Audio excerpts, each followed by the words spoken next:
Peace and blessings, everybody. Peace and blessings. Y'all come on in, come on in. Let's kick off day one of the Pressure Purge Challenge. And let's start breaking some of this good information down. So come on in, come on in. I'll give you guys just a second to come on in before we get started. And while we're waiting, I'll just go over a few small things. Number one, everybody that purchased the High Blood Pressure Breakdown ebook, you should have gotten a notification of some sort where there's a update or a tracking number. You should have got some type of notification basically telling you that your book is either shipped or being prepared to ship. So all those emails went out first thing this morning. And so for those of you that ordered, just know that the process has already started for you to get your books delivered to you. Number two, everyone that purchased a Healthy Eating Active Living shirt, things are starting to move. Some of them have already dropped and landed at your door. Others are already in the process of being delivered as well. So all t-shirts have been sent out and they should be connecting with you guys any given day right now. So all books are already in process of being shipped and t-shirts are already shipped as well. And you should be getting those notifications, those tracking numbers, or the items themselves landing at your door any day now. So with that being said, books are sent, shirts are sent. Let's dive into the Pressure Purge Challenge. So today is day one of the Pressure Purge Challenge. So technically, the challenge has already kicked off. We should already be in stride with understanding the process of what we're eliminating from our diet to pretty much keep up with this challenge day in and day out. Over the last 2 days, I've been live in the group talking about talking about some very important things as it relates to how this challenge is going to flow. We've talked about the things that we need to remove, but most importantly, we talked about the instructions on how to keep up with this process. For those of you that signed up for the challenge and you got your ebooks, right now is the time to pull out your ebooks on another device if you have. That way we can be able to go over some of these details inside of the ebook and gain more understanding about what it is that we're trying to accomplish through this Pressure Purge Challenge. Again, this challenge here is a follow-up behind the 7-day fruit and salad challenge, and everything that we were doing from the 7-day fruit and salad challenge, we're going to continue to do, and this next challenge is just going to compound on it and build us up and continue to guide us down the road of eliminating the need of pharmaceutical medications. So if you have another device to pull up your ebook, right now is a good time to do so. And what I'm going to do, I'm going to pull up my ebook as well, and I'm going to go to chapter 1, I believe. Nope, chapter 2. I'm going to chapter 2. That way we could go ahead and start getting into some of this understanding of what our goals are for the Pressure Purge Challenge. And actually, no, it's not chapter 2. I'm sorry. It's going to be chapter 3, because chapter 2, that's some additional information for those of you to catch up on and just continue to understand more about lifestyle, disease, and things like that. But if any of you do have any questions about chapter 2, feel free to drop it in the chat and I'll go ahead and answer those for you. But we're going right into chapter 3 because we're going to start talking about some of those things that we're removing from the diet. That way, we can get a full, complete understanding of the why behind what we're trying to accomplish. Because one of my biggest mottos is if you understand why you're doing something, you're going to be more comfortable with doing this to reach the end goal. And for most of us, the end goal is getting off of the pharmaceutical medications. So if you already got there, or if you already turned to the specific page, chapter 3 inside of your ebook, go ahead and let me know, put a 1 in the chat. Or if not, I'll go ahead and get started. That way you guys can just catch up and get going where you are.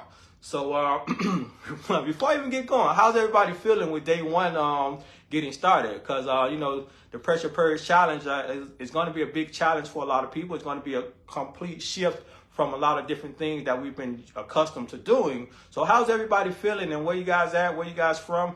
Give me some feedback down in the chat. If you're feeling good, you're sticking with it and you're adding more fruits and vegetables to your diet still, let me know what your process is looking like. That way I could give you guys some feedback as we move forward. And if you have any questions, right now is the best time to drop them in the chat. That way, when I do get to the question and answer section, I can just scroll back, see the questions, and go ahead and answer them from there. But right now, I'm just going to get started on chapter 3. And chapter 3 is going to lead us off into one of the main things that we're going to be eliminating from our diet, which is going to be salt. So we talked about all the different things, and right now it's going to give us the time to talk about salt and break it down.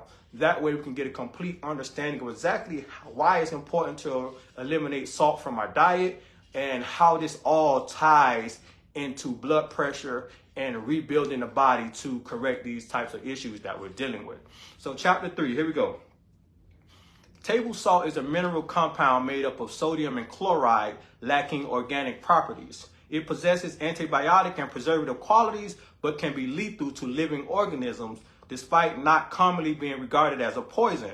Typically, a fatal amount of salt is approximately 4 ounces consumed at once, which is merely 8 times more than the average daily intake. So as we're getting into the salt breakdown, this is going to give you some ins and outs of basically the back end of salt, what you really don't understand about salt. And this will allow you to put salt in a perspective. That way you can understand exactly what it is. Because when most people look at salt, we look at it as maybe a seasoning for our food, but we don't understand the different properties of it, how it works, and technically how it can complicate things that's going on inside of our bodies. So we're going to keep moving forward. Salt is incredibly prevalent as a seasoning worldwide and can be found in nearly all processed, prepared, or preserved foods.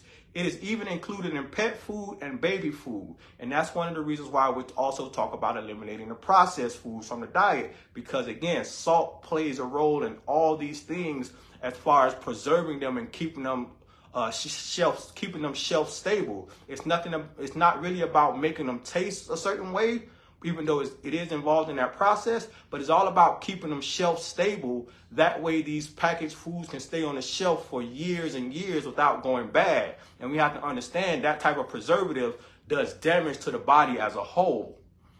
And I lost my screen. And here we go. It is even included in pet foods and baby foods. Even without additional salt added at the table, the average American diet tends to exceed the safe salt levels recommended by nutritionists by more than 6 times. Consequently, there is no level of salt usage considered entirely safe. So for those of us that are trying to just like cut back on salt, we should understand still that, cutting back on it is still introducing this element into your body.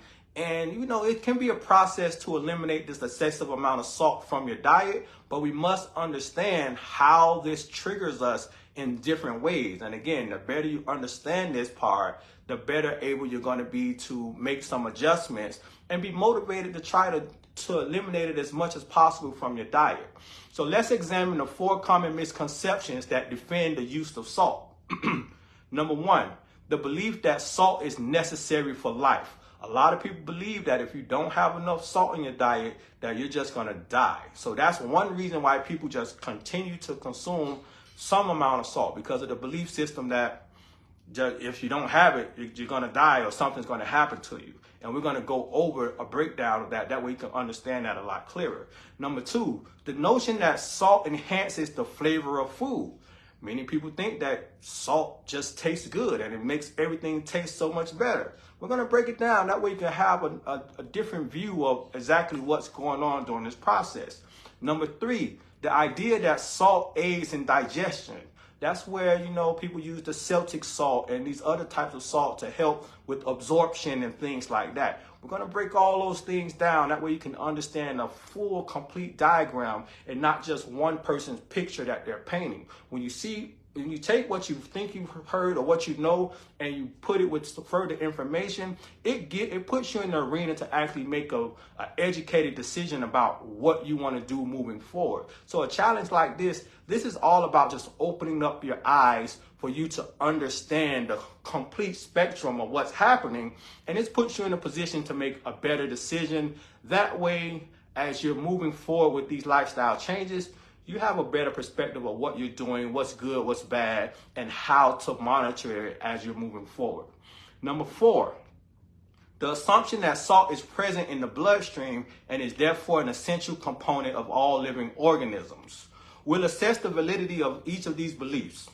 Number 1, we're going to go back to living without salt. Salt is often defended based on the belief that the body requires certain minerals, such as sodium and chlorine, which are assumed to be provided by table salt. However, the truth is that salt cannot fulfill these mineral needs. While sodium is crucial for maintaining water balance, supportive nervous system functioning, and aiding in digestive juice formation, and chlorine contributes to normal heart activity, acid-alkaline balance, digestion, and elimination, salt itself cannot be utilized by the body to meet these requirements. Salt, in its sodium chloride form, is an inorganic mineral that the body cannot metabolize. It enters circulation and leaves the body completely unchanged. So just how salt goes into the body, it leaves the body the exact same way. So we have to understand the body has trouble breaking down sodium chloride, because again, salt is a bonded chemical of sodium and chloride put together. Yes, your body needs sodium. Yes, your body needs chlorine. It needs chloride. It needs those things. But salt is sodium chloride bonded together. And this goes for all salts. Table salt, Celtic salt, black salt, Himalayan salt. All salts at their source are sodium chloride. So understanding that all these things are exactly the same, and the body does not break them down at all. And they go through this, the way they enter the body, they basically leave the same exact way. And here we go, we're going to keep going. Salt in its sodium chloride form is an inorganic mineral that the body cannot metabolize. It enters, circulates, and leaves the body unchanged. It does not break down in its constituent elements of sodium and chlorine for utilization by the body. The bonded sodium chloride molecules is highly stable and cannot be broken down in the digestive tract or by the liver. On the other hand, the body can utilize organic sodium and organic chlorine found in living foods like vegetables and fruits, but it cannot make use of inorganic sodium chloride. If salt cannot be broken down or utilized by the body, and if it only exits the body in the same form as it enters, then it raises the question of how can it be deemed necessary for life. Additionally, salt consumption is a relatively recent practice in the timeline of human existence.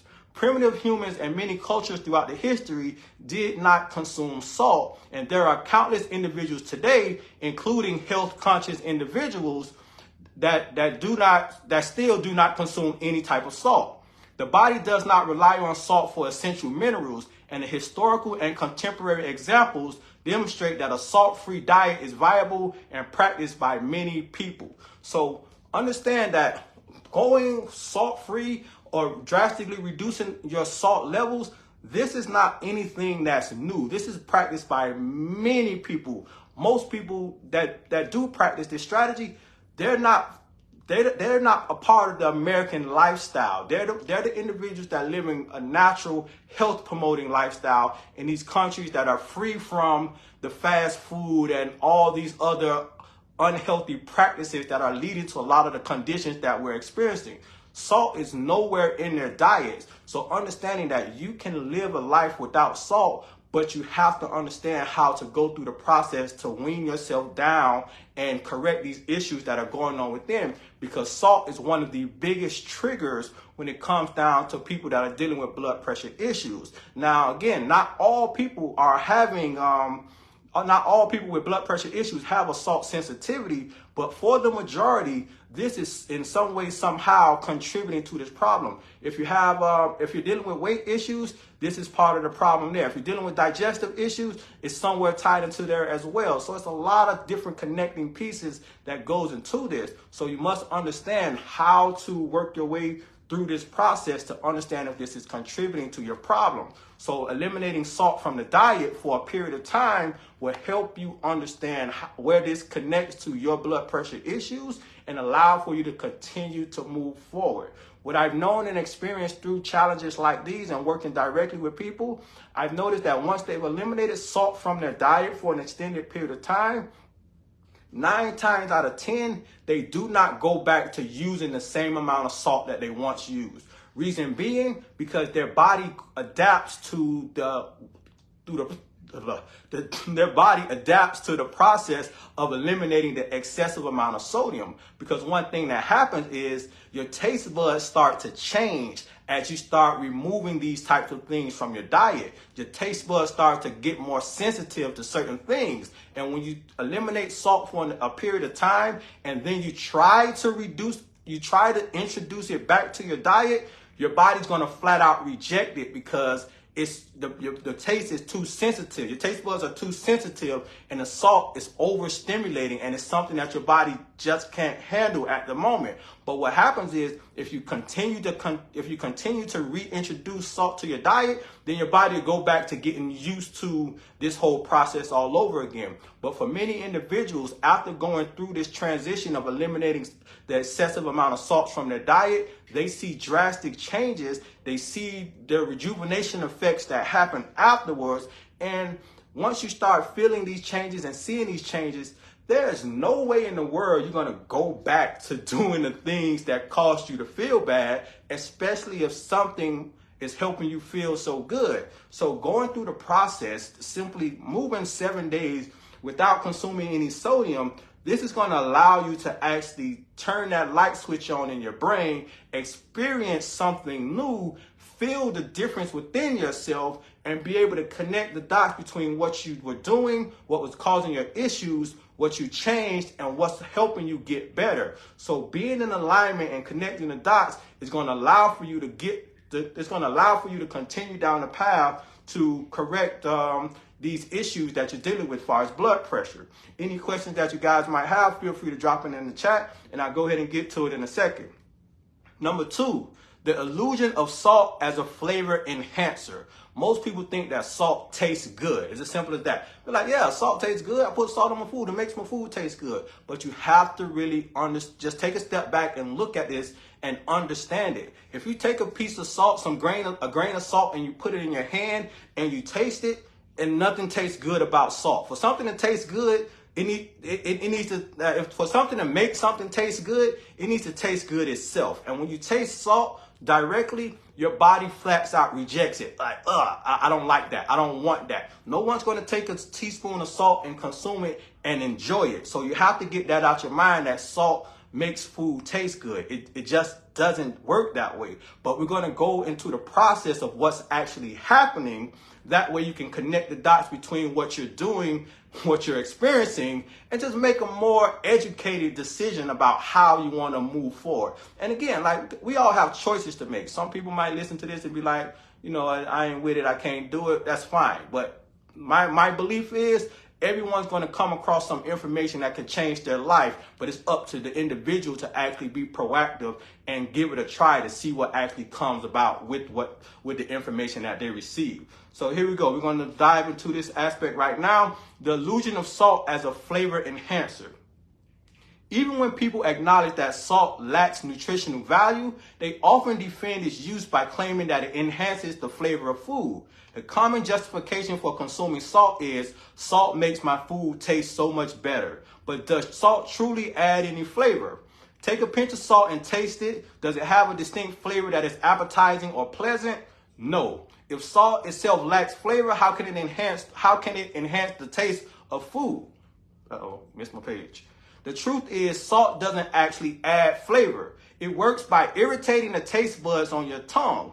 Through chemical irritation, salt inflames the tongue, making the taste buds more sensitive. It's like burning off the skin on your hand to increase finger sensitivity. Have you ever noticed how a sore or inflamed spot on the skin is more sensitive than the surrounding areas? Salt does the same to your taste buds. It makes them sore and hypersensitive. As a result, you may perceive heightened taste and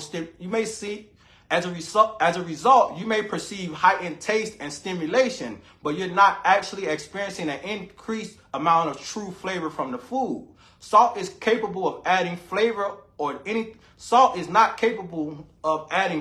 anything else to your food because it's a chemical compound.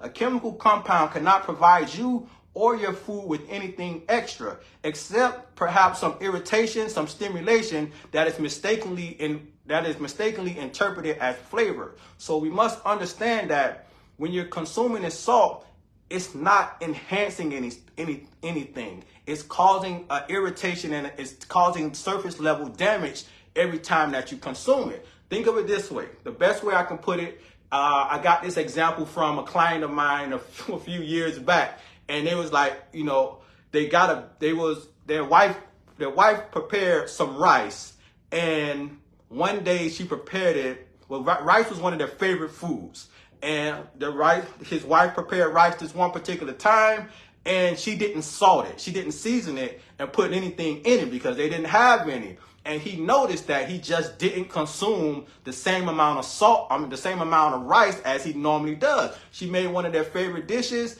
She cooked it the same way that she normally did, but she just didn't have the salt to put inside of the rice. And he noticed that he just did not consume as much of it as he normally would.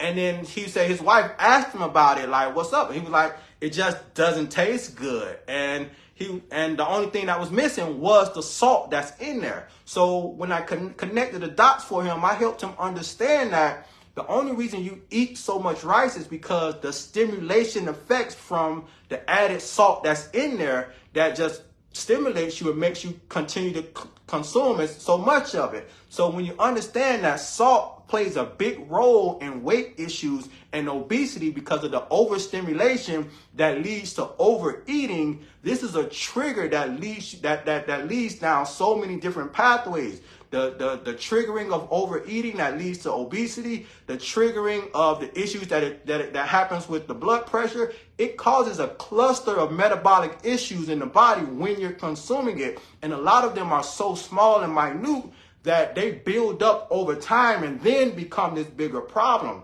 So in our early years, we usually don't see any issues because our body is able to handle it and deal with it. But as we get older, things start moving slower and start to get more complicated because of our lifestyle and our dietary choices. And now we start dealing with these blood pressure issues and all these other things that are happening. But once we start removing the triggers that are causing the problems, we're going to allow our body to get back in alignment to start correcting these issues that we're dealing with.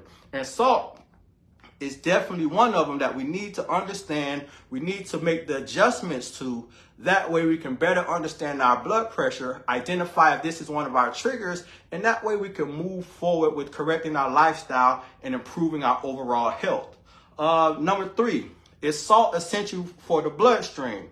The presence of salt in the blood has led people to believe that people to believe that consuming it is necessary for maintaining healthy blood.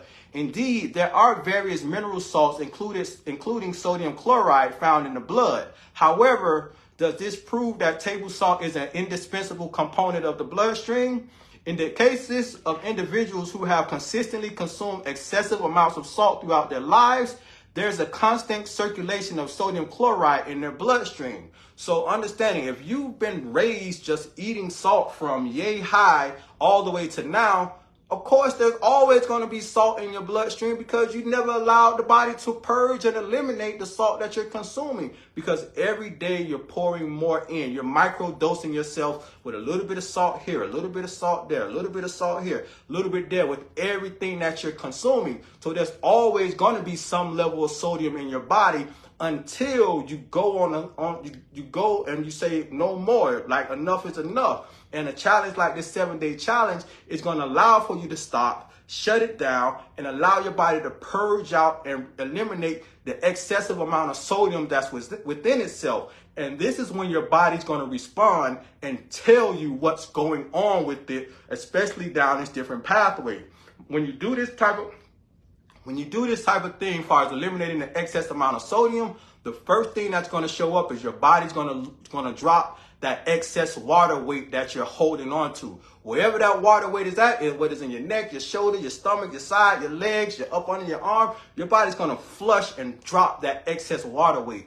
Reason being, your body holds on to water to prevent sodium concentration. When there's too much sodium in the bloodstream, that causes major problems. So the body has to dilute it by holding on to excessive by holding on to water. And when this happens, this increases your blood volume, that in turn causes higher blood pressure because it puts added strain on the heart in order to pump the excessive amount of blood through the cardiovascular system. So understand that it's a domino effect of things that happens with this excess sodium consumption. So when you eliminate the excess amount of sodium that's coming in and you just halt it and cut it for a period of time, your body automatically starts to make the adjustments to do what it needs to do when it comes down to healing and correcting these type of internal issues that are going on. So understand, eliminating salt is just not about just, oh, the guy say do this or this says that. No, it's about allowing your body to make the necessary adjustments. If you're still consuming a small amount of salt, your body's not going to be able to hit that gear and go into a hyperdrive to correct these issues that it's doing. So eliminating it and going through the process is going to allow for you to get those healing benefits from it. And this is going to help you understand your body language and what your body is trying to say to you. And we're going to keep going here. The reason for salt being present in the body is that the body is continuously attempting to eliminate it from the system. Typically, salt consumers have accumulated such high levels of salt in their bodies that the elimination cannot catch up. On average, our kidneys can excrete approximately 200 milligrams of salt per day. However, most individuals consume 50 times that amount. So where does the excess salt go? It's stored beneath the layers of the skin to be eliminated through perspiration, and it continues to circulate in the bloodstream, putting strain on the overworked kidneys. So understand that excess salt that's just sitting in your body, some of it's inside of the bloodstream, the excess is stored up under the skin. And one way you can identify how this is happening or even understand what your sodium levels are, when you start to sweat, you start to perspire, like you perspirate, if you taste your sweat, have you ever tasted your sweat and it was salty and you'll taste it like, oh, like, my sweat is salty, and, you just continue to go about your day and things like that? Or the sweat gets in your eye and your eye starts to burn because the irritation that occurs. This display coming from your perspiration is letting you know that your body is still trying to eliminate the excessive amount of salt that's within itself. So if you ever taste your sweat and it's salty, you have an excessive amount of sodium inside of your body, and your body is trying to purge it out. There's no need for you to continue to consume salt because your body is overrun with it and it's trying to get rid of it through every avenue that it can. And like I said, the kidneys cannot keep up with the amount of sodium that needs to be eliminated. And now they're getting overworked. And now they're going to eventually get burnt out because of the excessive amount of sodium that's coming through. And they cannot keep up with the job that needs to be done. And now you run into kidney issues that end up dominoing back into blood pressure problems. And now you're dealing with a whole world of a mess because of simply consuming an excessive amount of sodium. So we have to understand that when it comes down to getting back in alignment and correcting these types of issues, this is one of the natural pathways of correcting this problem. And again, this is all by simply eliminating and removing a potential issue that could be the cause of the problem. It's not about taking anything or substituting this or trying to, compensate this for that. This is simply taking this item and pulling it out of your diet and allowing for your body to make the adjustments.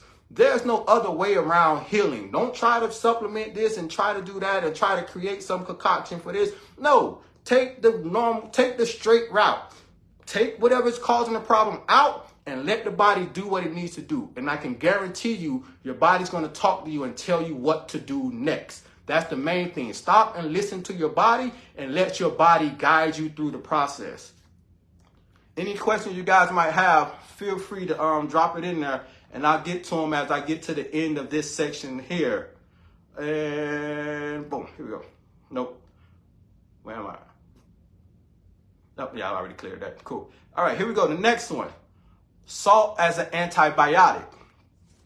Salt has been historically used as the initial method of food preservation. It was observed that when meats and vegetables were salted, the process of decay was significantly reduced. The spoilage of food is often influenced by its water activity levels. Food can be either dried to lower its water activity levels or preserved through salting. Salt affects the water activity in food, thereby inhibiting bacterial growth.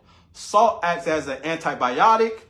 The term antibiotic literally means against life. Salt aligns with the definition as if it's not only destroyed bacteria, but can also harm living cells within the body. If fresh foods are not readily available, there are more effective preservation methods than salting. Drying food or storing it at a low temperature are superior ways to prevent bacterial growth. There is absolutely no necessity to add salt to preserve food through other means such as canning or freezing, as this is primarily done for flavoring purposes. So understanding that salt is an antibiotic, and one of the best ways to connect this to a lot of different diets and lifestyle, one thing that I like to look at is, what is this diet called? It's on the tip of my tongue. The Master Cleanse, the lemonade diet or the Master Cleanse. This is a diet that came out some years back. I think Beyonce made it popular because it was something that she was doing on her tour. But it's called the Master Cleanse. And part of this Master Cleanse is a saltwater flush. So I'm pretty sure many people here have heard of a saltwater flush. You basically take a Collins glass of water, you add a couple tablespoons of salt inside of it, and first thing in the morning when you wake up, you drink this salt water, and what it does is basically it flushes your body out and pushes all whatever's in your digestive system, it pushes it out, and basically it gives you the runs for the first hour or so of the day, and it just stimulates the bowel movement and elimination, and it's supposed to help you lose weight and do all these other things moving forward. So understanding how this process works is going to help you better understand this antibiotic effect of salt and understand a little bit deeper about the poison aspect of it. And the reason I say poison is because during this process of the saltwater flush, this initiates your body's poison response. When you consume anything poisonous, your body is going to have two responses. Either you're going to vomit it up, or you're going to get diarrhea to force it out the back end. And this is what happens when you consume an excessive amount of salt at one time. So taking a tablespoon or even 2 tablespoons of salt, and you're consuming it at once during this type of Master Cleanse or saltwater flush, this initiates the poison response from your body. And what happens is when this salt goes into your digestive system, your alarm factory just starts to ring within your body. And now your body forces itself to purge and eliminate everything in the digestive system because now it's contaminated. It's an excessive amount of sodium chloride in the body. Everything in the digestive tract is contaminated. The body goes into flush mode. It needs to drop everything. There's no more digestion. There's no more absorption. There's no more eliminate. There's no more absorption. There's no more assimilation.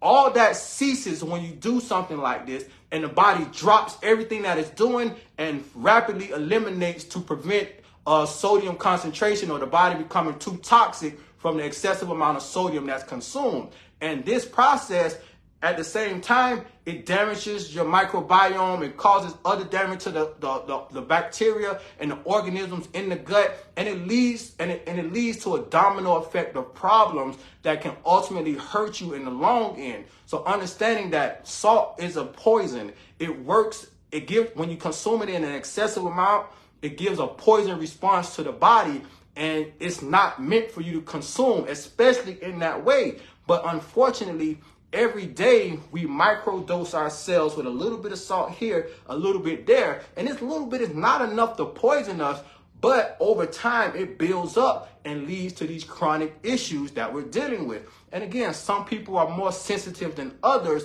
but if you're in this group, understanding your sodium consumption is going to be very, very important towards getting to the root cause of your blood pressure issues because of the different pathways that sodium impacts your blood pressure. So eliminating the salt from your diet it should be something high on your list to better understand your blood pressure. And how you decide to move after that, that's totally your business because you had the opportunity to understand what's going on. It's up to you to listen to your body to make the necessary adjustments. So if any questions, feel free to drop them in. I keep saying that, but I'm getting to the end part here. And here we go. High blood pressure is a prevalent health condition today, and is often associated with coronary heart disease, stroke, congestive heart failure, and kidney disease.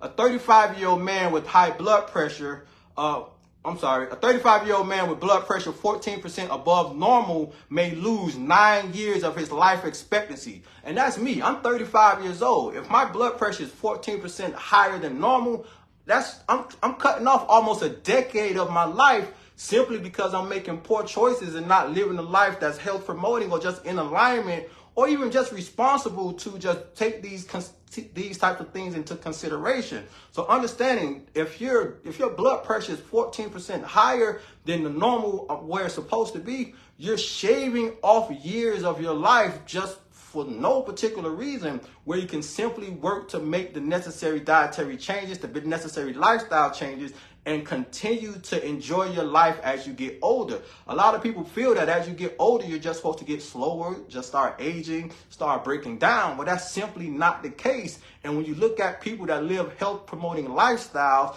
they get to 60, 70, 80 years old. They're still driving their car. They still maintain their independence. They're still living in their home, doing gardening and yard work. And I can see that with people that even live in my area. And one of my neighbors is 101 years old. He has a garden in his backyard, and he's there outside every other morning when I'm running by doing yard work. And he's 100 years old, still kicking, still pushing. Yeah, he has some issues, but he's still living his life at that age, mainly because of the decisions that he made as he was getting older. And we talk about that all the time. And keep moving into the next one.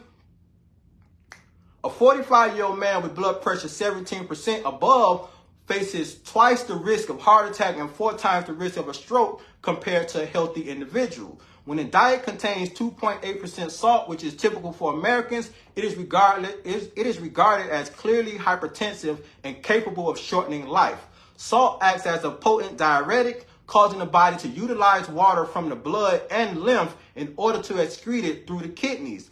This is why salt makes us feel thirsty. It prompts the body to seek more water to flush out the irritating substances from its tissues. Prolonged salt consumption can lead to a severe kidney condition called nephritis. Salt contributes to inflammatory swelling of the glands. It can be contributed to constipation and indigestion. Salt is implicated in various skin diseases. It accumulates throughout the body's fluids, resulting in severe irritation, damage, and even death to countless cells. So understanding that salt is toxic and poisonous, the body cannot utilize it in any amount. Rather than merely limiting salt intake, it's advisable to completely eliminate its use from your diet. It's as simple as that. Your goal, if you're looking to be the healthiest version of yourself, drop the salt. It's as simple as that. That is my guideline. That is something that I follow, and that's something that I preach. But I understand how many people can be trapped and enslaved to just the foods that they love and don't want to let go of. But if you're dealing with a chronic issue like blood pressure, like type 2 diabetes, kidney issues, or whatever it is, drop the salt from your diet and listen to what your body has to say. It doesn't take long. 7 days is more than enough time for your body to start whispering in your ear and telling you that, hey, I like this. Keep doing what you're doing so I can continue to get better. When you do something like this, it allows for the different pathways for healing to open up. It's simply as going through the process and removing these things that are contributing to the problem. I don't have nothing to sell. This is me. I'm not selling anything. I'm simply saying follow the information and remove things from the process. When you talk to different doctors and different herbalists and different naturopaths, they always got something to give you. I ain't got nothing to sell. I got some information. The information is in the book. That's all I got. I don't have no pills. I don't have no supplements. I don't have any remedies. I don't have nothing but information that's going to allow you to get in the guide. That's going to allow you to get in alignment to reach the results that you want. And all you have to do is step up to the plate and say, okay, I'm going to give this a try. He says 7 days. Let me see what 7 days look like. A 7-day pressure purge challenge will change your life and allow for you to understand what's going on and make some better adjustments. It's going to be a bit of a challenge for some individuals, and that's why having the right tactics and strategies to do so is going to help you. So for those of us that picked up the 7-day plant-based introduction guide, this is a tool that's going to help you start to implement some of these health promoting foods to your diet, along with giving you some recipes to better understand how you can prepare food without salt or all the other items that we're going to break down. That way, as you're moving forward through this process, you can build up the confidence and the understanding of what you need to do to get to the finish line. Because again, the tools and the support are the most important aspects of lifestyle changes. If you don't have those tools and you don't have that support, it's easy to fall back into that cycle of doing the things that are contributing to your body, contributing to the damage to your body. And before you know it, you're back in the you're back in the flow of doing things that are damaging. So I'm gonna answer any questions about salt, and then I want to also move into the next session if we have enough time. I think we do. It's only 9:21. I plan on going to about 10. So I'm gonna answer any questions that are there. That way we could keep moving forward and go from there. So here we are. Did I go too far? Uh-oh, what'd I do? There we go. Okay, here. So here we go. All right, yeah, I'm looking for questions. I'm sorry. I don't know what I'm looking at now. Okay, I see the first one. I'm gonna start with Mr. Greg Williams. I read that Himalayan salt helps cells accept insulin if you have insulin resistance. What are your comments on that subject? I believe I answered that through this whole process about the stimulation and, you know, the absorption that it does and helps with. Now, I'm not going to sit and say that salt doesn't have these types of benefits, because yeah, it does. But you have to also understand what it comes with also. So yeah, this salt might help you absorb, you know, some minerals, but you're still going to get the sodium concentration that's also contributing to your blood pressure issues and increasing your blood volume and those things on the back end. If you want your cells to properly absorb minerals, get some exercise. That'll simply help that process right there. That opens up every pathway and heals every cell in the body. Getting some exercise in the morning, it heals every organ and every cell in your body. It opens up every pathway. It produces the nitric oxide to open up the blood vessels. Everything's flowing, everything's moving. That's one of the best forms of absorption that you can get, instead of trying to take something to help you in this area. You're not going to find your solution in trying to take and consume something. Not the whole answer to these types of problems. It's not what you can take. It's all about what you can do. Many people look for these shortcuts, or, oh, I could just take this and it's going to help me do that. You're going to get the blowback from it also. Introducing things like this to your body is going to give you blowback in some way, shape, or form. And depending on what you're dealing with, depending on your body, you may not respond in the way that you want to happen. So understanding that, you know, everything we do comes with some type of reaction, and simply removing something from your diet, it's going to give you the natural reaction of what your body would do without these things. And that's what you want, because that's more health promoting, and that's what's going to put you into a better alignment when it comes down to healing and correcting these types of issues. Let's see. Any other questions? Feel free to drop them in and keep going from there. Salad dressings, what would you recommend? I'm not going to answer that one because I put all those up in the group previously before. Next question. What kind of seasoning that you think we should be using? When it comes down to seasonings, one of the best approaches is just to use your fresh herbs. Ground herbs are pretty good too, but fresh herbs just give you a distinct flavor that's a lot different from the ground herb. So, fresh is always best. The different combinations and the different patterns are always going to be based off of what you're cooking and preparing. But I personally like to use fresh herbs. One thing that I like to do, I like to add a combination of them up inside of a blender. Let's say I get some fresh parsley, some cilantro, maybe some garlic and some other herbs and spices. Put them inside a blender, blend them up real good, and create a marinade. Let's say if I'm marinating some mushrooms or whatever I might be preparing to cook, I let it sit in that for a little while, and it also gives it a little bit more additional flavor. One thing I like to use as well, just to add a little bit of sodium to the mix to make it a little more palatable. Sometimes I like to add coconut aminos. coconut aminos. I use it. I can't say I know it sits in the cabinet, and I can't tell you if I even used it yet. But that's something that can help you when it comes to making these types of transitions from eliminating the excess amount of salt that you're consuming. One thing I can say is this: you don't want to rely on it as a crutch. Don't go to grab it each and every time just to help you get through this process, because again, it still has an added amount of sodium in it, and it still has a little bit of salt inside of it. So understanding that, you don't want to use this as a crutch. You want to use this as a tool to continue to help you reduce the amount of sodium that you're consuming in the diet. And the best way to do this is after you cooked and prepared your food, then you want to add a little bit on top of it, like a drop or two, and that's going to enhance the flavor greatly. Because what happens is, if you're cooking and you put it inside the pot, it's just going to cook off and disappear. But what happens is the flavor disappears, but the sodium is still there. And when you consume that, that's just going to continue to compound up in the body. So wait till you're finished cooking and preparing your foods, and then add it to it. And that's going to be a lot better, be a lot more controlled, and you're going to drastically reduce the amount of sodium that you're consuming. So that's one thing that you can actually use as well to help you on this journey. And the main thing is, you don't want to use it as a crutch, because if you find yourself consistently using it or overusing it, you're still introducing an excessive amount of sodium to your diet, and you're relying on it, and you're not going to help your palate change to make the necessary adjustments that you need to do. Here we go.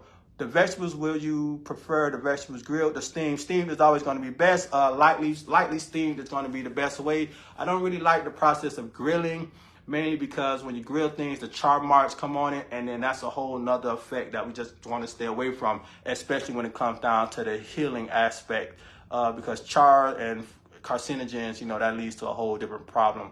And we ain't even gonna go down that route right there. Here we go. What else we got? I see a couple other things there, but I think it's ready for me to get into it, because I see a few other questions that's related to some other things that we have going on. But I'm gonna go ahead and get into this next section, and that way we can continue to understand more about the pressure purge challenge and start understanding these different things that we're consuming. So chapter 4, we're gonna be talking about oils, understanding oils. And I'm sorry, give me just 1 second real quick. I don't want to get ahead of myself.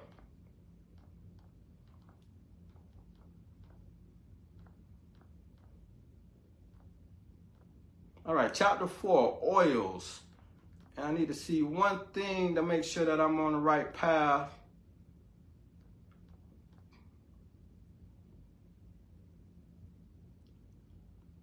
Yeah, okay, cool. So chapter 4, we're going to go into oils. We're going to finish up oils, and that's going to be how we cap off our night for the night. Because oils is another very, very important aspect, because there's a lot of misinformation about oils.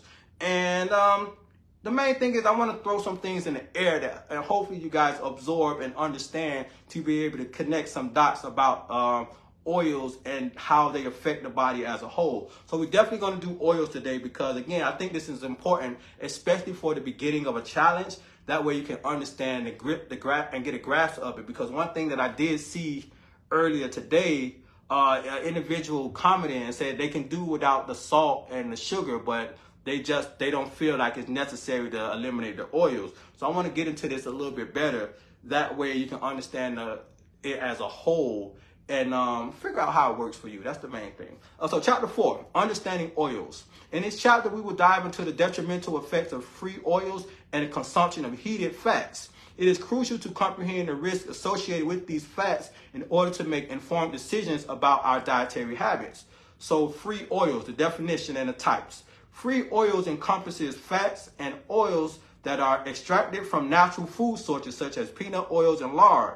These oils can be derived from vegetables, animals, or chemicals, and while some can directly harm the body, others provide minimum nutritional value. And I made sure to mention vegetables, because just because it's a vegetable oil, or it comes from an avocado or flaxseed or what have you, this does not make it any better than any type of oil. Reason being, once you start to take a compound and isolate it from its whole food, this no longer has the effect of a natural food because you've isolated this compound. At best, it's going to be a medicine in the body that does something and do these different type of things. At worst, it's going to be highly toxic. And most people do get the toxic effects of these different things.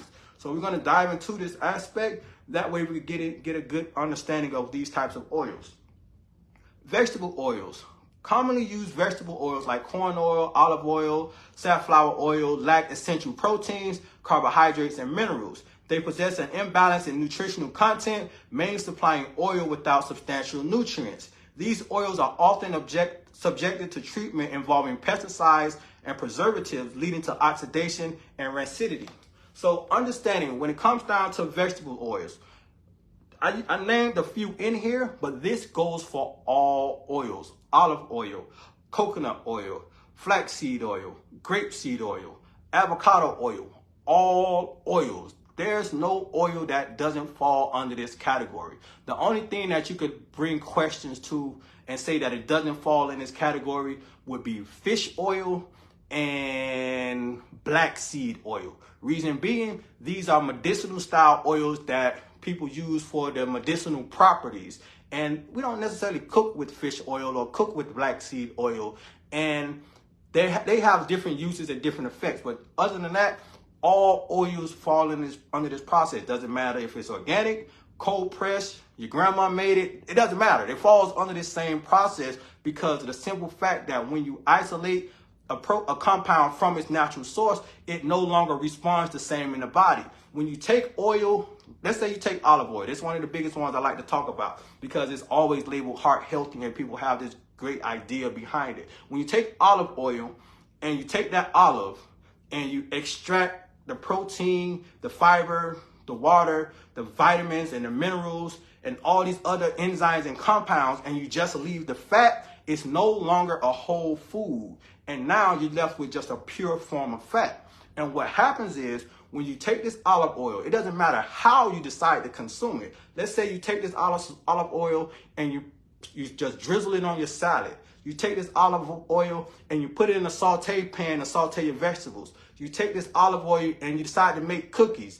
It doesn't matter what it goes in, how much you put in it, it's going to have the same effect inside of the body or worse. So what happens is when you consume olive oil, the main thing you want to understand is that the effect is called the postprandial effects of olive oil. And these effects is this. It causes your blood vessels to constrict. Olive oil, it reduces the flow mediation of your blood. It reduces everything because the olive oil causes the blood vessels to constrict. And when this happens, now the heart has to pump harder to pump the blood through those narrow arteries. And one thing about the constriction of your blood vessels, this is very damaging to your endothelial cells. Now, I went over this once before, but I'm going to go over it again. Your endothelial cells are pretty much like the guardian of your cardiovascular system. They protect your whole cardiovascular system. They line every blood vessel. They line the heart. They line everything throughout your cardiovascular system.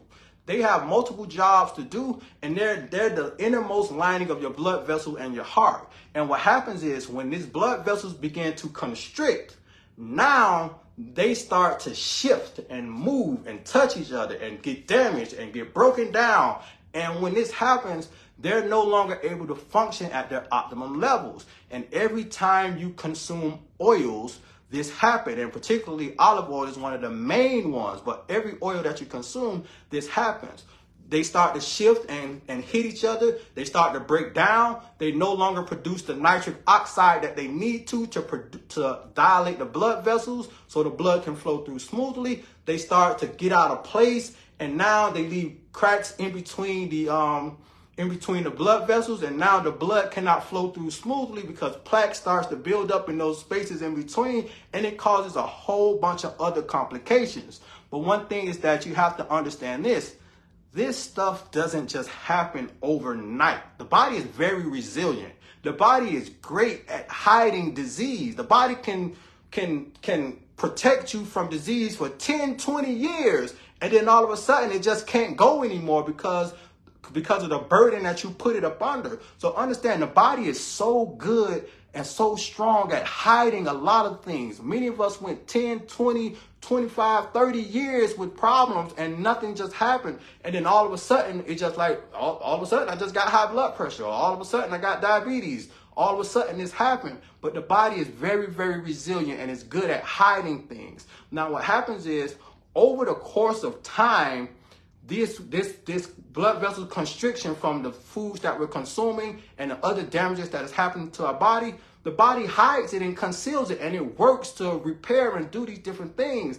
So these type of issues coming from the oil consumption, you're talking about 5, 10, 20 years until it starts to fully break down. So we have to understand that, yeah, this doesn't happen overnight. This happens as a process of us continuously doing the same things, eating the same foods, having the same practices, and not living a health promoting lifestyle. And the way you correct these things are by simply removing these problematic foods from your diet and removing the oils from your diet.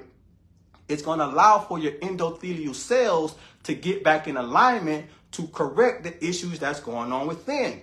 Once you remove the thing that's contributing or causing the problem, now the body can go ahead and get back in alignment and start back doing what it needs to do. But it's also important that you start doing, or you keep doing, the health promoting things that's going to help the body get back in alignment. And that's like the 7-day fruit and salad challenge that we started with. When you start doing things that are health promoting, you're going to see your body start to wake up and be like, oh yeah, okay, this is exactly what I need. I got the energy that I need. I can do these things. I can make you feel good. I can give you the energy that you need.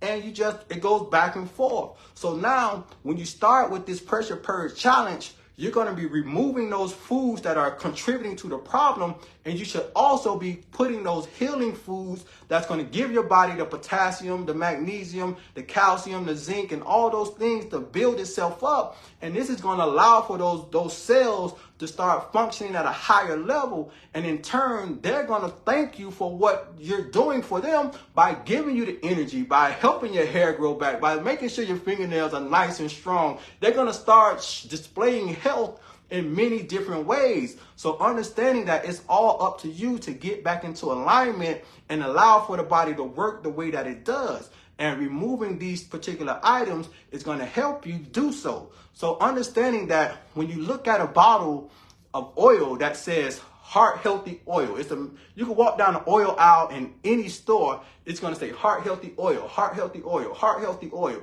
all these different things. So we also have to just take a step back and just be logical about it. If oils were so heart healthy, why is heart disease the #1 killer in America? If it was the case, it should not be the problem, that heart disease should not be the problem that we're dealing with, because clearly if heart healthy oils was what it was, people should just consume more oil in different fashions to allow for us to correct these types of problems. And then what happens now is you get diets like the Mediterranean diet that get completely mixed up and twisted, and people misunderstand what's actually going on with this type of diet and what's helping people have the longevity that they're having in these types of regions. When you look at the Mediterranean diet, it's two things that stand out the most. Number one is that they consume a lot of olive oil. Yes, they pour it on everything. Olive oil is all over the place in the Mediterranean diet. That's a fact. But number two, we also have to look at the reduced consumption of animal-based products and the increased amount of whole foods that they consume. So when you look at it from a business perspective, when these people that created the heart healthy term, because again, this is not a scientific term, this is a marketing strategy. When they did these studies and they saw that olive oil was one of these things that was in the diet for the Mediterranean lifestyle, they didn't say, they didn't look at it as a whole. They singled out the one thing that was profitable to say, okay, this is it. If this is what's happening and they're living to be this old and they don't have heart attacks and all these other things, it's the olive oil. Let's say the olive oil is the heart healthy oil, and we're going to push this and we're going to sell this and we're going to make money from it. Because again, this is a marketing strategy. Heart healthy oils, That's a marketing strategy. Superfoods, that's a marketing strategy. That's a ploy to get you to buy more of what they're talking about. How many of us have seen this heart healthy oil thing and we bought it and thinking that, okay, this is something that's going to be helpful and beneficial to us? But we have to look at the big picture. We have to follow the research. We have to look at the data to better understand exactly what's happening. When you look at a Mediterranean diet, the protecting factor that was helping them live so long without the heart attacks, the strokes, and the heart disease, it wasn't the olive oil. It was the reduced consumption of animal-based products and processed foods. When you eliminate those animal-based products and you eliminate those processed foods, your risk for coronary artery disease, heart disease, all these different things, they drastically drop simply from eliminating these types of foods from your diet. No processed foods mean no excessive amount of sodium and an excessive amount of oils and all those other things that are contributing to these damaging effects. The oil, the salt, and the sodium are drastically reduced. So the whole foods that they consume in this Mediterranean diet, this is actually the protecting factors. Now, the olive oil that they are consuming, it's offset and it's not having the same effects as it's having over here, because over here we're eating the processed foods, the fast foods, the salts, the oils, the sugar, the olive oil, the different type of oils, all those things combined. So our diets here are completely jacked up and completely different from what's going over there. So they took heart healthy oils and put it as a marketing term, and they put it on these different oils and these different things. Now, I'm not saying that these oils don't have compounds that are beneficial to the heart, because yeah, they have different plant chemicals that are helpful for the heart in different ways. But the long-term effect and the long-term science shows you that they're destructive to the endothelial system. And when you damage the endothelium system, this causes heart disease, strokes, high blood pressure, aneurysms, all those things, because that's the protector of your cardiovascular system. If you want to improve your blood pressure, you have to rebuild your endothelium system. If you want to correct heart disease, you have to correct your endothelium system. And in order to correct any issue that's going on with your cardiovascular system, you must remove the foods that are potentially causing the problem. It's as simple as that. There's no remedy around it. You have to pull those things out. And that's why part of the Pressure Purge Challenge is taking out the problematic items and doing away with it. 7 days. Take it out. Do it away. If you can't go 7 days without consuming oil, you probably got another problem that you need to address somewhere else before you get to this process. So understanding 7 days, no oil, 7 days, no salt. This is going to help you better understand what you're going through.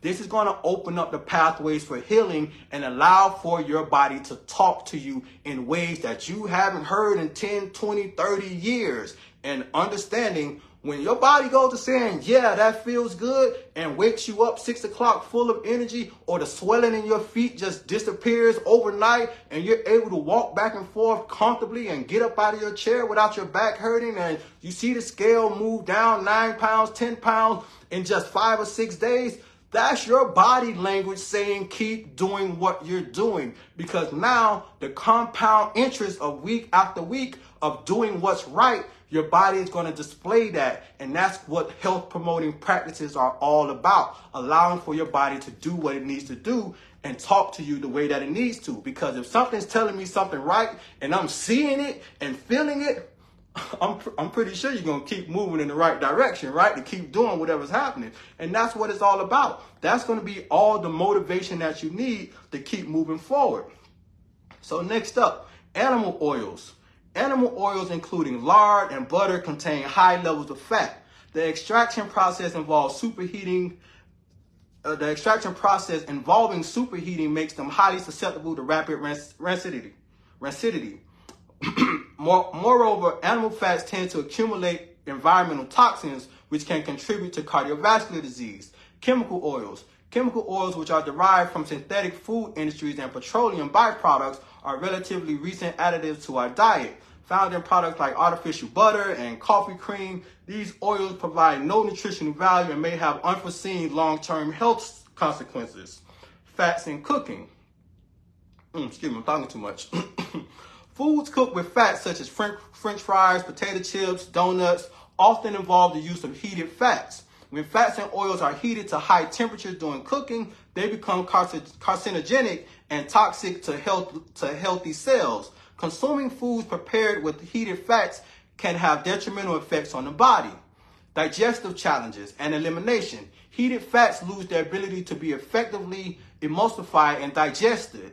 These become indigestible and must be eliminated by the body. However, the body struggles to break them down and expel these overheated fats, potentially resulting in their storage in the body or the formation of tumors. So understanding these digestive challenge, the one thing that we should also understand is how this particular area with the oils and the digestive issues contribute to other issues such as vitamin D deficiencies. Now, I made a reel today talking about this particular topic. Now, when it comes down to digestive issues and high blood pressure, we have to understand certain different areas that are connected to this problem, particularly a vitamin D deficiency. So if you're dealing with high blood pressure and you also have a vitamin D deficiency, understanding that your oil consumption could also be contributing to this process that's causing some type of digestive issues that's causing your body not be able to absorb and convert the different UV rays into the vitamin D that you actually need. So understanding that it's a lot of moving pieces that get interfered with when you consume certain products, and this is just one of them. Understanding that vitamin D is a fat soluble mineral, and it's more so a hormone as well, but it's tighter. So vitamin D is fat soluble, and what happens is basically when the sunlight hits your body, the UV rays enter into the skin. They go through a whole process, and there's step-by-step procedures that needs to be created in order for the body to turn those UV rays into vitamin D. So I'm gonna just skip past half of those things and get right to the subject, because what happens is when your body finally does convert the UV rays into vitamin D, what happens is the vitamin D gets stored inside of your fat cells. It's fat soluble, so it goes right into the fat cells and it's stored in your fat cells throughout your body. What also happens is this: when you're dealing with obesity or you're overweight and you have these weight issues, now there's so much fat inside of the body that the body cannot even access the vitamin D to utilize to properly regulate your blood pressure, because vitamin D is required in many different pathways to help with blood pressure, to help with diabetes, to help with many different functions that are going on throughout the body. So when you're overweight, the vitamin D gets stuck inside those fat cells, and there's no way for the body to properly assimilate it and utilize it. And this contributes to the health issues that we're dealing with. And one thing that happens as well is when you're dealing with digestive issues, now your body cannot convert the different forms of vitamin D into exactly what it needs, because this whole digestive and absorption issue that's going on inside of the gut, it's not clicking the way that it needs to. And your oil consumption is part of it. Your lack of vitamins and minerals from whole foods is part of it. The lack of fiber, all these things contribute to the digestive issue. So understanding that just simply taking a vitamin D supplement to try to fix this is not going to happen, because you're going to take these pills and take these supplements or try to fix it in these different ways, but it's seemingly not going to work and not going to give you the benefits that you need. So understanding how to correct these type of deficiencies are very, very important. The first step is always going to be making the dietary changes. Eliminating the oils, the salts, and the sugars from your diet is going to be part of it, but also adding more whole foods to your diet, because the fiber, the water, the vitamins, the minerals, and nutrients, all those are very, very important for this process. Eliminating the processed foods, the salt, oils, and sugars, that's number one. Number two, start back eating the whole foods. Number three, which I think is the most important, is going to be allowing your body to go through the fasting process, picking up a fasting strategy. This is going to help you, because when there's some type of disruption inside of the digestive system, there's no need to continue to give your digestive system something to do. If it's not working right, it's not absorbing, assimilating, and eliminating properly, give it a break. Shut it down. Like, yo, okay, man. Like, imagine you tired, you got home from work. The last thing you're trying to do is to go clean up and fix something to eat or do whatever. You're not trying to work anymore. You want to rest and relax. But if you keep getting forced to have to work and do stuff, eventually you're just going to get more exhausted and more worn down to the point where you just collapse and you're not able to function the way that you need to. The same thing is going on inside of your digestive system. We continue to give it work to do when it's telling us that it's tired and exhausted. You're dealing with constipation.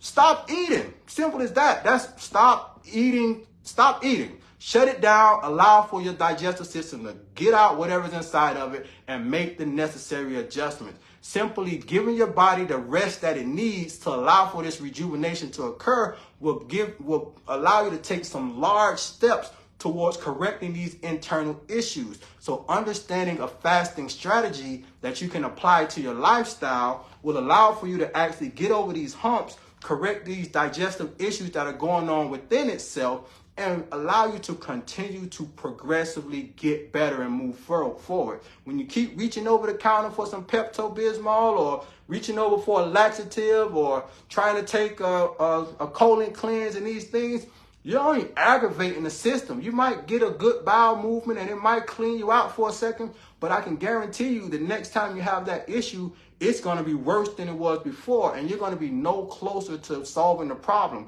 So understanding that these issues that we face, it's important to allow our bodies to rest and rejuvenate itself and get back in alignment to get over those particular issues. The next one, the loss of nutritional values. Fats heated to high temperatures lose their nutritional value, including essential vitamins and minerals. Furthermore, the presence of heated fats hinders the absorption of other fat-soluble vitamins, leading to potential nutritional deficiencies. And that's what I was speaking about the vitamin D deficiency.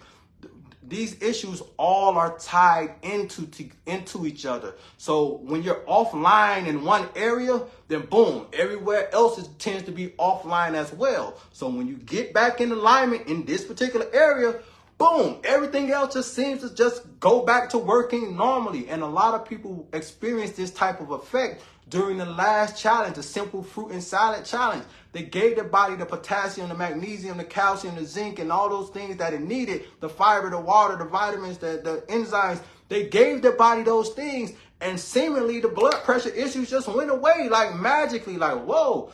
I did this for 7 days. My blood pressure is 117/75. I haven't seen it this way in 12 years. All the things that we've seen and we heard. This is just simply by getting back in alignment and allowing for your body to click the way that it needs to click. Now, by all means, this doesn't mean that you're out of the gate and the problem's over, but you have to rebuild the body for it to be able to do these things naturally on their own. And that's why it's important to continue with the process and understanding exactly what it takes to eliminate these type of conditions and to continue to get better. Next up, harmful fats such as free oils and heated fats present risks to our health and well-being. It's crucial to avoid consuming oils that lack nutritional value and to be mindful of cooking practices that involve subjecting fats to high temperatures. By prioritizing a diet rich in wholesome foods and minimizing the intake of harmful fats, we can promote our overall health and vitality. Let's see. Let's further discuss the impact of oil on blood pressure. And I believe I went through this already. I talked about the ones that we should be, I talked about all the ones that are included, and that's all oils. And it also mentions black seed oil and the fish oil, all those things that I talked about. So I kind of went through that already. And I think, oh yeah, so for those of you that do have your books as well, it's some added information in here for you guys also. A lot of this added information is by way of the medical research that's going to help you dive a little bit deeper and connect some more dots even further for you. Because I want you guys to be able to also understand this is scientific based research that I'm giving you guys. One thing that I learned in my health journey was this: if you don't understand something, follow the money. Follow where the money going, who putting the money behind X, Y, and Z, and it's going to give you a clear understanding of the root cause and what's actually going on. And when you start to follow the money and the pathways and the different energies that are promoting certain things, you'll start to understand why the world is the way that it is. It's all about a dollar. All these things that are causing our issues, it's all profit based. They're all making money off of these things. Heart healthy oils, power foods, superfoods, all these different things. It's a big business. Health is a big business. And the people that are in charge don't care nothing about your health. Pharmaceutical industry is a for-profit business. Every pill they sell, they make money. Their goal is not to get you better in any type of way. Their goal is to continue to line their pockets and continue to make money off of the sickness and disease that the people are dealing with. So when it comes down to understanding information like this is all about you sitting down and investing in yourself, spending the time to understand what's actually going on.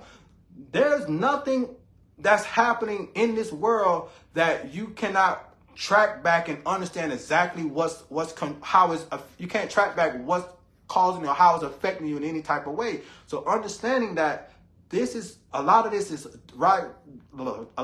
is directly related to money in many different ways. And when you follow the money, whether it's about coffee, whether it's about oil, whether it's about sugar, you follow the money, you'll see the people that are in charge of these types of things. Your health is not of concern. It's all for profit. It's all about them making money. And when you step out of that paradigm and allow for your body to adjust and move forward, you will be able to feel the healing benefits of just naturally getting your body in alignment and moving away from those things that are contributing to these problems. So I'm gonna go ahead and answer some more questions before we wrap it up. We'll be going through a few more sections tomorrow. Tomorrow's Tuesday. Yeah, we'll go through a few more sections tomorrow. And if you have any questions right now, feel free to drop them in. I'm going to scroll back just a little bit more. And we'll keep going from there. So I think, is it okay? Okay, here we go. Good. So is it okay for a male with high blood pressure to take nitric oxide? Easy question is understanding this. Why take the nitric oxide when you just can simply consume the foods that contain the nitrates that will naturally allow for your body to create the nitric oxide and also give you the fiber, water, vitamin, minerals, and enzymes that it needs to rebuild the body in other areas. So again, let's not worry about taking stuff. Let's just eat the foods. You want some nitrates? Eat some beets. You want some nitrates? Sweet potatoes got nitrates in them. Like, eat the foods that have nitrates in them. And this is going to allow for you to get in alignment naturally, because it's going to also give you everything else you need to help the body as a whole. Let's stop singling out single individual things and focus on your whole body, because no part of your body works in solidarity by itself. If my finger is broken or my finger's hurt, it's not just my finger, it's my whole hand, it's my whole arm. My whole arm is affected because I can't move the same way I want to because I'm irritated by this whole finger, and it's part of my whole body. So don't isolate one particular thing with the goal of trying to get help, because you're not necessarily going to help yourself. You might find some stimulation that might look good on paper, but again, you got to worry about what's happening on the back end. And on that back end, it might not be something that you're ready for. It's always going to be some reaction with everything that you're doing. So understand, like, focus on the body as a whole. You're going to get a much better result, and you're going to be a lot more happier with that process. Can I use coconut oil? I think that might have came in after I read that, but no, not at all. Is it okay to take fish oil? I'm on the fence with fish oil. A lot of the doctors that I follow and connected with, they always give mixed reviews about fish oil. I've never taken fish oil. I did not study deeply into it because I'm not big on the supplements, but I can say that I've never heard anything negative about fish oil. From as far as I know, I've never heard anything negative about it. So what I'd like to do is think about, like, why do you need fish oil? Like, you're looking for the omegas and everything else? You can get all those from natural foods. Like, that's my whole approach. So why Why even have to buy a supplement when you could just simply eat the foods? That's my approach to it. I never got anything bad or negative from it, but I don't know. It goes back to just understanding the body as a whole. You don't want to isolate certain things, because when you isolate certain problems and try to supplement it with different things, you leave yourself vulnerable in different areas where you could just simply eat the whole foods that have those same nutrients and help your whole body just get better, and instead of just isolating those things. Greetings. What if we eat coconut? Will it do the same thing as using the oil? That's a great question. No, it doesn't do the same thing, ironically, and that's because the problem only comes when you isolate the different compounds from it. When you eat the food as a whole, it works the way it's supposed to work. But once you start breaking it down and isolating it and taking the fat from the coconut or the oil from the coconut or turn it into coconut sugar, that's where the problem starts, because it doesn't have the fiber, water, vitamin, mineral, enzymes, and all those different compounds together to properly assimilate. So once it starts getting broken down, that's where the problem comes. But when you eat it as a whole item, no matter what it is, the olive, the coconut, the avocado, whatever it is, it works best as a whole. But once it's broken down, that's where the problems start coming, and that's where you have to be really, really mindful of. Now, one thing about coconuts, that's what the thing you have to be really mindful of. So here we go. Keep moving forward. Any other questions? Feel free to drop them in. We'll keep going. Most of American foods are illegal in Europe. That is very true. I've seen that a few studies about that they don't tolerate that in those other countries. So that's an eye opener, especially when you travel over there and you start to see that certain stuff don't taste the same, like, because they don't put all these different chemicals and all those other things inside of the different things. I started using vinegar instead of salt. Today I took a 25-minute sunbathe so as to stop taking my vitamin D3. That's a great option, because when it comes down to the vitamin D3, most doctors just prescribe it as a supplement. They were like, yeah, oh, your vitamin D low, let me give you this. Take these D3s real quick. And simply just telling you or teaching you how to embrace the art of sunbathing, you know, that's just something I think that all doctors should understand, because it's almost basic, to be honest. But yeah, that's a great approach. Getting out there, getting that good sun for 25 minutes per day, having your face, your arms, your body exposed, and letting your body heat up and letting these UV rays activate. That's gonna drastically change a lot of people's blood pressure issues, because most individuals, when you correct that vitamin D deficiency, like whoop, the whole health just turns around completely. It's so many different pathways that sunlight allows, just corrects. It's ridiculous. So many to even talk about. So understanding sunbathing, that should be part of everybody's routine, and that's something that we'll talk about in a later challenge, because again, that's more so just having the right strategy to do so is going to be important. Instead of oils, what can we use to cook with? That's one thing that we went through and broke down already. Yeah, my swollen ankles are gone. 73 years old. Miss Bessie Ho, that's congratulations to you, man. That's one of the things that a couple people have mentioned to me also just in a week's time. Just going through this process, they've been able to correct a lot of these different issues, the swelling, the inflammation that they're dealing with. And it's just like, oh man, overnight, this issue just seemed to walk away. And I can also tell you, as you continue to remove some more of these things from your diet, a lot of stuff gonna start feeling better. That arthritis that you got in your wrist and your hand, you're gonna wake up and be like, oh, I could write a whole paragraph. And you're gonna start seeing and feeling different things. And it's gonna seem like it just happened overnight.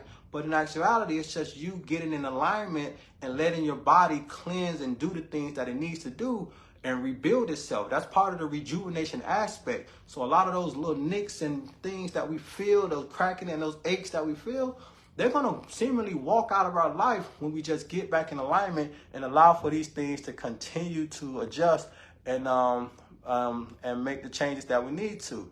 So tomorrow we'll definitely be back at 7:30. I'm still looking for questions that might be here. That way I can keep you guys filled in. And let's see what else. Okay, I think I said another one. But it's not just about doing these eliminations for only 7 days. Is it not the beginning of a lifestyle change? It is not the beginning of a life. I don't know who that is. Miss Grace Smith Henry. I'm not sure, but you sound like you just got with the program, so I'm gonna just keep scrolling by because I don't really like questions like that. Thank you so much for putting all the information out. I've learned so much from you. Thank you so much. God bless you. I appreciate just being able to show up, man. There's 60 of you guys right here now in the chat, and it's a pleasure just to be here and just provide insights. Because again, my goal is just to enlighten you guys and bring more information to round out a lot of the things that we might have heard, or just something connect the dots between other things that we might have ran across. And the main thing I want you guys to take from this process is this. It's mainly, my method is all about the removal of things that are potentially causing the problem. Just taking them out. Like, it's so, like, just stop it. Like, just stop. Just take it out. Figure out what needs to be removed, what's contributing to certain problems, and taking it out. This is what the challenge is all about. I'm lining up these challenges so we can understand what to take out, what to do, and how to move forward and replace these things with things that are more health promoting. And like, it's not about just those dances of the pharmaceutical or the herbal dance and all those different things that are going on. Yeah, they have their place in the world. I'm not going to sit here and say that, they don't have their place, because to be honest, if it wasn't for a lot of the pharmaceutical medications, a lot of people would be dead right now. As simple as that. But we have to also understand that these medications don't mean you no good. Like, they're not going to help solve your problem. And you can see this because many people have been on medications for 5 years, 10 years, 20 years, and just still haven't got better. In fact, they've been doubled up on their medications. So I'm just here to shine some light and help you in many different ways. Coconut oil has helped me drop my blood pressure. It probably have, but we got to remember on the back end, because again, I also said at best, it's going to work like a medicine, but on the back end, you got to deal with the saturated fats that's contributing to these other issues that's also going on. So again, like, I don't care what it's doing for you, but you have to also understand that if you still have to take this, it ain't fix nothing. As simple as that. So understanding that this is all about fixing the problem, not having to take coconut oil for the rest of our life to try to manage an issue. So with that being said, I'm getting out of here because, yeah, I'm getting out of here. I'll see y'all tomorrow, man. Appreciate it. So all of y'all with these ebooks and all the information, check into your information, log into your ebook. Continue to digest the material that's inside there. That way you can continue to understand more and more about this whole process that we're going in. Again, this is all about building on the aspect, or building the foundation for lifestyle changes. During this process, these 7 days, you will be able to understand more about your high blood pressure. That way you can continue to move forward with this process. Again, this is part of a journey. Nothing changes in a matter of a day or two. This is all about building up this foundation, understanding how this process works, and also just getting your body in alignment and allowing for your body to say what it needs to say to you in order for you to know the next step that you need to take. So with that being said, I will see you guys tomorrow at 8:30, and we'll continue working through this book, and we'll go from there. I appreciate you guys.